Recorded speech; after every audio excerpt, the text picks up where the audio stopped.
வணக்கம் நேயர்களே.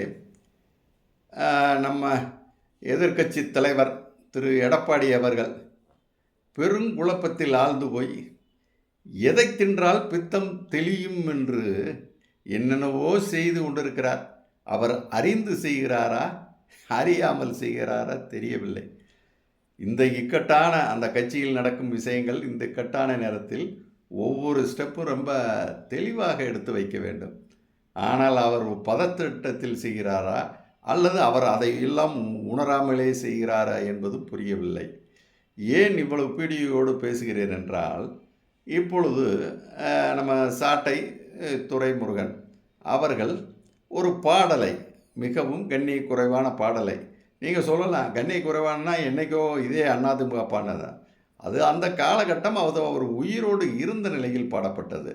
ஏன்னா இன்றைக்கி சம்பந்தமே அவர் உயிரோடு இல்லை, அவர் இறந்து பல வருடங்களுக்கு மேலே ஆகிவிட்டது. ஆன பிறகு ஒரு ரொம்ப இழிவுபடுத்துகிற மாதிரி, ஏன்னா பொதுவாக பொது பண்புள்ள மக்கள், கட்சி சார்பவங்களை விடுங்க, ஏன் அதிமுக இருக்கிற கீழ் மட்டத்தில் இருக்கிற பொதுவான மக்களும் நடுநிலையாளர், இந்த மாதிரி பொதுவான மக்கள், திமுக காரனை விட்டுருவோம், மற்றவர்களே பொதுவானவர்கள், எந்த கட்சியாக இருந்தாலும் நடுநிலையாக இருந்தாலும் என்ன நினைப்பாங்கன்னா, எதுக்குங்க ஒருத்தர் வயதானவர் செத்து மண்ணுக்குள்ளே போனவர், அவரை போய் இப்போ எதுக்கு தேவையில்லாமல் இழுத்து இப்படிப்பட்ட கேவலமான பாட்டை பாடி, அதுவும் பாடுறது மட்டும் இல்லை, ரசித்து பப்ளிக்கில் ரசித்து சிரித்து கைதட்டி பாடுறதுங்கிறது அது நிச்சயம் அரசியலில் மிகவும் கீழ்த்தரமான ஒரு செயல். அது யாரும் ஏற்றுக்கொள்ள முடியாது. ஏன்னா இருக்கும் தலைவர்களை கொள்கை சம்மந்தமாக பல விஷயங்கள் என்ன வேணால் பேசலாம், குற்றம் செஞ்சால் ஊழலா சட்டம் ஒழுங்காக எதை வேணால் பேசலாம், யாரையும் யாரை பற்றியும் பேசலாம், அதுக்கு உரிமை இருக்குது. இறந்து மறைந்து போன தலைவர்கள் அது யாராக இருந்தாலும் என்ன, எல்லாரையும் தான் சொல்கிறேன், ஜெயலலிதா எம்ஜிஆர் யாராக இருந்தாலும் என்ன, எல்லா தலைவர்களிடத்தும் நிறையும் இருந்திருக்கிறது, குறையும் இருந்திருக்கிறது, அதன் அளவுகள் மாறுபட்டிருக்கிறது. ஒருத்தர்கிட்ட நிறை அதிகமாக குறை கம்மியாக இருக்கும், ஒருத்தர்கிட்ட குறை கொஞ்சம் நிறைகள் அளவாக கூட இருந்திருக்கலாம். அந்த நிறை குறையினுடைய அளவு மாறி இருக்கும் ஒழிய யாருமே 100% நிறையான தலைவர் என்றெல்லாம் யாரும் கடந்த காலங்களில் இருந்ததில்லை, அது இருக்கவும் முடியாது. அதுதான், எப்படிப்பட்ட மனிதர் இருந்தாலும் தலைமணி அறியாமல் ஒரு சின்ன 5% தவறுகளை இழைத்திருப்பார்கள். அது எல்லா தலைவருக்கும் இருக்குது அந்த இது, அதை நானும் உணர்ந்திருக்கிறேன். இருந்தாலும் அந்த பழைய தலைவர்களை பற்றி நல்ல நிலவுகளை போற்ற வேண்டிய அவசியம் இருந்தால் போற்றலாம். இல்லை அந்த ஆள் நல்லாவே பண்ணலைங்க, அவன் அந்த ஆள் இந்த தமிழ்நாட்டுக்கு கெடுதி மட்டும்தான் பண்ணுனான்னு ஃபீல் பண்ணால் அமைதியாகத்தான் கடந்து போகணுமே ஒழிய, இல்லை அதில் கடந்த மறைந்த கால தலைவர்கள் ஏதாவது ஒரு கொள்கை, ஒரு பர்டிகுலர் ஒரு வகுத்த கொள்கை தவறானது என்றால் அந்த கொள்கை அவர் செய்தது தவறு என்று சுட்டி காட்டலாம், அதுவும் தவறில்லை. ஆனால் அதை விடுத்து மிகவும் இங்கே கேட்டால் இது அதிமுக எல்லாம் மேடையில் பாடினாங்க, யாரோ பண்ணது அப்படின்னு, அதில் அவங்க இந்த நாம் தமிழர் சப்பக்கட்டு என்ன கொண்டு வர்றாங்க, ஆனால் ஆதாரபூர்வம் இப்போ எல்லோரும் எடுத்து போட்டாங்க. இந்த சண்டாளன் என்ற வார்த்தைக்கு அர்த்தம் தெரியாமல் பேசிவிட்டேன் என்று கடந்த காலங்களிலே ஒரு பேட்டியில் சாட்டை துரைமுருகன் பேசியுள்ளார். அதுபோலவே சீமான் அதற்கு முன்னே ஏதோ ஒரு படத்திலேயே அதை யூஸ் பண்ணி சரி தவிர்த்துக்கிறேன்னு சொல்லியிருக்காரு. ஆக நேற்று கூட பேட்டியில் பொய் தான் சொல்கிறாரு. எனக்கு தெரியும் சாட்டை துரைக்கு அது தெரியாதுங்கிறாரு. ஆனால் இதே சாட்டை துரைமுருகன் நேற்று ஒரு வீடியோவில் பார்த்தேன், அவர் பேட்டி இன்னொருத்தர் கொடுக்குறாரு, இல்லை அது எனக்கு தெரியாமல் அப்போ தெரியாதுன்னு அந்த பழைய பேட்டியில் இருக்குது, அவரே சொல்லியிருக்காரு. ஆக கடந்த காலங்களிலே இந்த தவறை செய்து தெரியாமல் செய்து விட்டோன்னு சொல்லிவிட்டு, இன்றைக்கு இந்த இப்போ தேர்தல் பிரச்சாரத்தை ஒட்டி அந்த காலங்களில், ஏன்னா நான் சொல்கிறது பொதுவாக மறைந்து போன தலைவர் யாராக இருந்தாலும் கொச்சைப்படுத்தி நாம் விமர்சிப்பது என்பது சிறிதும் கண்ணியமற்ற ஒரு செயல். நீங்கள் இன்றைக்கி 1 இருந்தீங்க, 3 இருந்தீங்க, 4 வந்தீங்க, 6 வந்தீங்க, 8 வந்துட்டீங்க, அப்போ பொறுப்பும் கடமையும் கண்ணியமான பேச்சும் தன்மையும் கூடிக்கொண்டு வரணும் உங்கள்கிட்ட. ஏன்னா சரி, நமக்கு அங்கீகாரம் 8% மக்கள் கொடுத்துட்டாங்க, அப்போ இன்னும் கொஞ்சம் தங்களுடைய நடவடிக்கைகளையும் மெருகேற்றி கொள்ள வேண்டும்.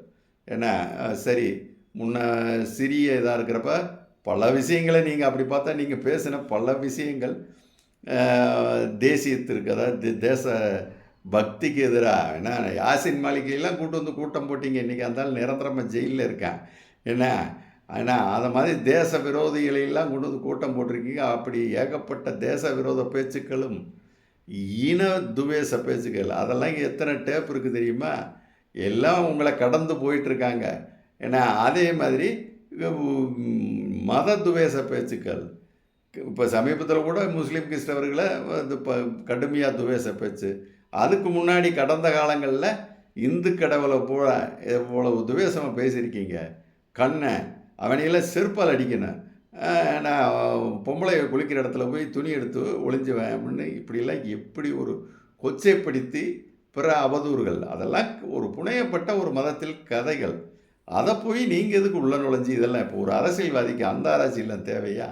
ஆனால் அத்தனை இழிவு பேச்சுக்களை உங்கள் இயக்கத்தில் உள்ளவர்கள் தலைவரும் சரி பிறரும் சரி பேசியுள்ளனர். அது வழிநெடுகளும் கிடக்கிறது இந்த 5-6 வருஷத்தில். ரைட்டு, அப்போ பேசுகிறப்பெல்லாம் எல்லோரும் விட்டு விட்டு கடந்து போயிட்டாங்க. சரி, அப்படித்தான் என்னத்தை அப்படின்னு.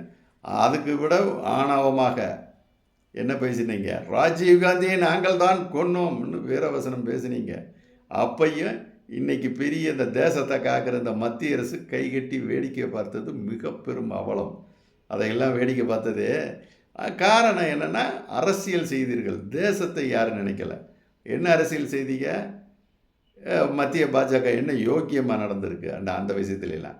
சிபிஐ அப்போ உட்காந்துருக்கு சென்னையில், இந்த புலன் விசாரணைகளை முடிக்காமல் பெண்டிங்கில் உட்காந்துருக்கு.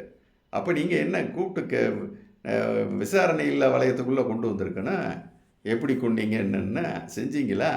ஆனால் மத்திய பாஜக ஏன் செய்யலைன்னா திமுகவுக்கு குடைச்சல் கொடுக்கட்டும் என்ற ஒரு கயமைத்தனமான புத்தியில் தான் மத்திய அரசு வாழாக இருந்தது. ஆக சீமான் என்று 8% வளர்ந்து வந்துட்டார். தனது பேச்சாற்றலால் இளைஞர்களை கவர்ந்து வந்திருக்கிறார். அதில் இந்த நான் மேற்குறிப்பிட்ட அனைத்து துவேஷ பேச்சுக்களும் அடக்கம். இது இல்லை என்று கூறிவிட முடியாது. ஏன்னா ஆடியோக்களும் வீடியோக்களும் தெல்ல தெளிவாக இருக்குது. இல்லை என்று நீங்கள் கூறிவிட முடியாது. ஆனால் இதை வளர்த்ததுக்கு காரணம் மத்திய பாஜக. அடுத்து அவர் நல்ல ஸ்பீடாக வளர்ந்த இடம் அண்ணன் எடப்பாடி. இவர் 4 வருஷமும் எதையுமே கண்டுக்கலை. சட்ட ஒழுங்குக்கு எதிராக யார் என்ன பேசினாலும் கண்டுக்காமல் வளர்த்து விட்டது. இப்போ திமுக ஆட்சிக்கு வந்ததுலேருந்து பயந்துக்கிட்டே நம்மளை தெலுங்குன்னு சொல்லிடுவானோ நடவடிக்கை எடுத்தான்னு பயந்துக்கிட்டு இவர்களும் பயந்து கொண்டே இருந்தார்கள். ஆக ஒட்டு மொத்தத்தில் அனைவருமே குற்றவாளிகள் என் பார்வையில். நான் சொல்கிறது அதுக்காக நாம் தமிழர் இயக்கம் வளரக்கூடாது என்று சொல்ல மாட்டேன். அது வளரட்டும். நேர்மையான வாதங்களை எடுத்து வைத்து இளைஞர்களுக்கு நல்ல விழிப்புணர்வை ஊட்டி வளர்க்கட்டும், தவறில்லை. ஆனால் அது எப்படி துவேஷ பேச்சுக்களை பிறர் மீதான, தேசத்தின் மீதான, இனத்தின் மீதான, மதத்தின் மீதான துவேஷ பேச்சுக்களை எப்படி அங்கீகரிக்கலாம்? ஆனால் இவர்கள் எல்லாம் வாய்மூடி மைமுனீராக இருக்க போய்தான் இன்று அவர்கள் யாரையும் எதையும் பேசலாம் என்ற உச்சத்திற்கு அவர்கள் வந்து நிற்கின்றனர். இது அனைத்து ஆளுங்கட்சிகளும் செய்த குற்றம்தான். அவர்களுடைய இயலாமை தான் அவர்களுக்கு அந்த விதமான எண்ணத்தை தோற்றுவித்து இன்று அதுதான் சவால் விட்டார்ல, கைது செய்து பார், இந்த தமிழகமே கொந்தளிக்குன்னு விடுறாரு. ஆக இந்த இவ்வளவு தூரம் வளர்த்து விட்டதுக்கு தவறுகளாகவும் பேசுவோம், ஆனால் தொட்டும் பார் என்று சவால் விடுகிறார்கள் என்றால் வளர்த்து விட்டது நீங்கள் தானே. இந்த 3 பேரும் தான், இதில் யாரும் சளைச்சவங்க இல்லை. அதனுடைய பலனை இன்றைக்கி அனுபவிக்கிறீங்க. ஏன்னா நான் எப்பயுமே விஷயங்களை மட்டும்தான் பேசுவேன்.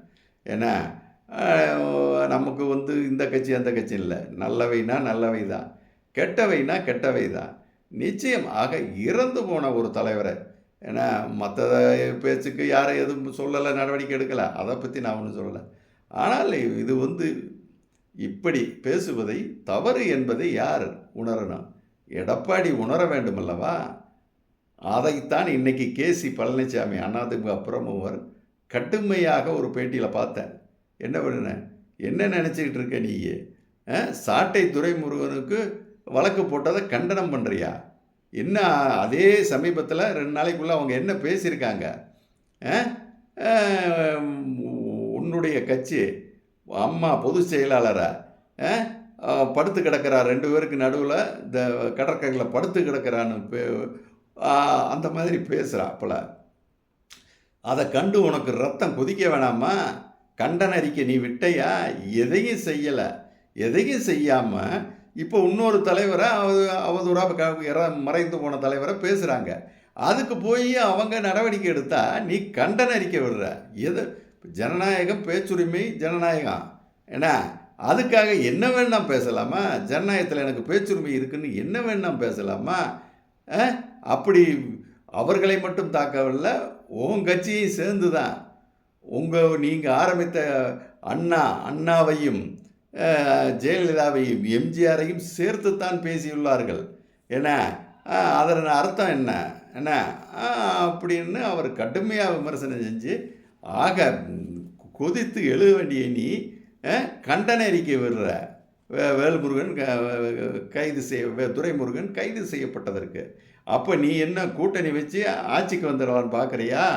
ஒரு தொண்டன் கூட நாம் தமிழர் கட்சியுடன் கூட்டணி வைப்பதை விரும்ப மாட்டான். அதை புரிந்து கொள்ளுன்னு கடுமையாக ஒரு வீடியோ பார்த்தேன். ஏறக்குறைய நான் என்ன நினச்சிக்கிட்டு இருந்தேனோ, இவர் ஏதோ ஒரு தப்பான ஐடியாவை வச்சுக்கிட்டு தப்பான வெளியில் அதைத்தான் சொன்னேன். எடப்பாடி எதை தின்றால் பித்தம் தெளியும் என்று தெரியாமல் திரிகின்றார். அவர் அப்படிப்பட்ட எண்ணத்தில் இதையெல்லாம் நோக்கி செல்கிறார் என்றால் சிரிப்பதை தவிர நம்மளோ காரணம்.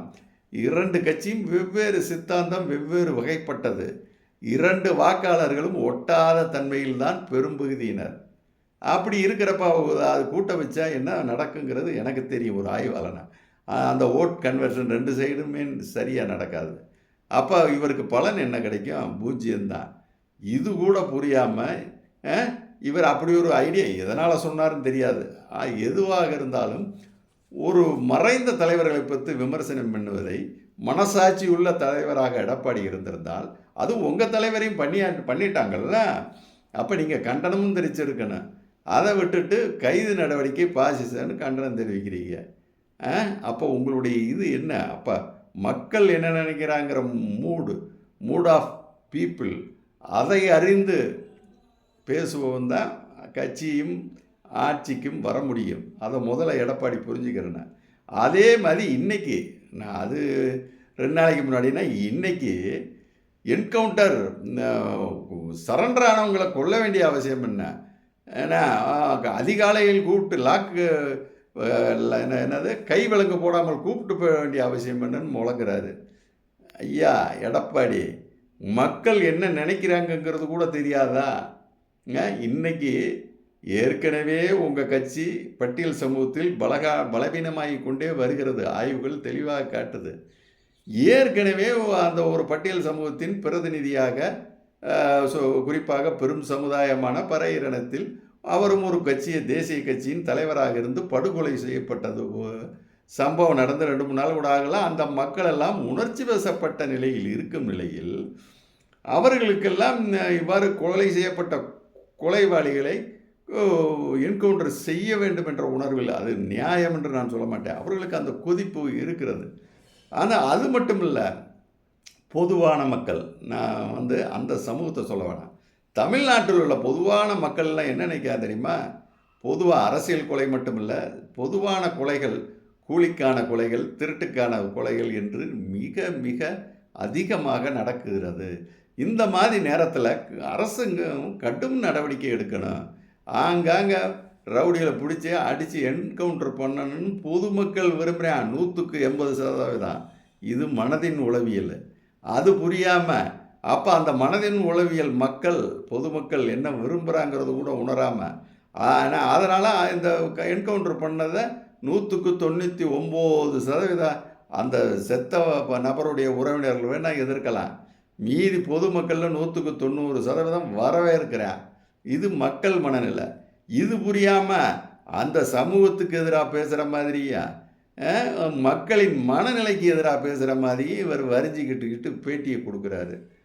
புரியலை இவர். அதான் சொல்கிறேன்ல, எடப்பாடி எதை தின்றால் பித்தம் தெளியும் என்று தெரியாமல் திகைத்து திணறிக்கொண்டு அரசியல் செய்கிறார் என்பதே அப்பட்டமான உண்மை. ஏன்னா ஒரு தலைவர் செயல்படுறாருன்னா மக்கள் என்ன நினைக்கிறாங்கிறத கரெக்டாக ஐடென்டிஃபை ட்ராக் பண்ணி அதை பேசணும். இப்படி மக்கள் உணர்வுகளுக்கு எதிராக பேசக்கூடாது. இன்றைக்கி அவர் சொல்லலாம், நான் சட்ட ஒழுங்கை பேசுகிறேன்னா எல்லா ஆட்சியிலையும் என்கவுண்டர்கள், அதாவது குற்றங்கள், கிரைம் ரேட் ரொம்ப அதிகமாகிறப்ப அதற்கு ஒரே தீர்வு 4-5 என்கவுண்டர் தான். இது ஒன்றும் புதுசு இல்லை, உங்கள் ஆட்சியில் நடந்தது இல்லையா, தெரியுமில்ல உங்களுக்கு. அப்போ இப்போ தான் கொண்டிருக்காங்க. அந்த உணர்ச்சி வசப்பட்ட நிலையில் ஒரு பதில் இது நடக்குது. அதுக்கு போய் எதுக்கு தேவையில்லாமல் வாயை கொடுத்து மக்களுடைய உணர்வுக்கு மாறான கருத்தை வெளிப்படுத்துகிறீங்க? இது ஒரு அரசியல் தலைவருக்கு, நான் சொல்கிறது நீங்கள் சொல்கிறது நியாயம்னு கூட சொல்லலாம். ஆனால் உங்கள் கட்சி வளர்ச்சிக்கு இது பிறகு பெப்பே தான். இருக்கிறதையும் அழிச்சிட்டு போக போகிறீங்க. இதுதான் நடக்க போகுது. முதல்ல மக்கள் உளவியலை, அதாவது மூட் ஆஃப் பீப்புள், அதை தெரிந்து அதற்கேற்ற வியூகங்களையும் உங்கள் பேச்சுக்களையும் சாதுரியமாக்கி கொள்ளுங்கள். அதுதான் உங்களுக்கு தற்போதைய முக்கிய தேவை. வணக்கம் நேயர்களே.